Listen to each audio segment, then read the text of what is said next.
நாங்க 2011ல வந்து என் டாட்டர் கல்யாணம் 2012 11ல வந்து நாங்க 1 lakh கிட்ட பர்ச்சேஸ் பண்ணோம். அதனால திரும்ப அகைன் இவங்க மகாராஷ்டிரா பாம்பேல இருந்து வந்திருக்காங்க இந்த ஃபேமிலி.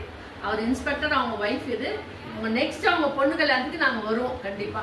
ரொம்ப அப்போ வாங்கி போன கலெக்ஷன் எக்ஸலண்டா இருக்கிறது. நாங்க திரும்ப வந்தோம் 16 இயர்ஸ்க்கு அப்புறம் வந்தோம். நாங்க ரொம்ப ஹாப்பी. எல்லாம் கோஆपरेट பண்ணீங்க. Thank you so much. Madam service खूप चांगलं आहे आणि आम्हाला खूप आभारी आहे तुमच्याकडून साडी घेतल्याबद्दल. परत पुढच्या वर्षी परत येऊ. हा बोलत म्हणा. तुमच्या दुकानावर आलो, मी मला सहकार्य केल्याबद्दल धन्यवाद. तुमच्याकडे जेवढे साड्या घेतले चांगलं तुम्ही दिले तुमच्या आभारी आहे. Thank you sir, thank you. ನಮ್ಮ ಸಪೋರ್ಟಿವ್ ಇದ್ದಾರೆ ಸರ್, ಎಲ್ಲ 100% ಮುಚ್ಚಿ ಕೊಡ್ತಾರೆ. ಸಂತೋಷ. Thank you so much.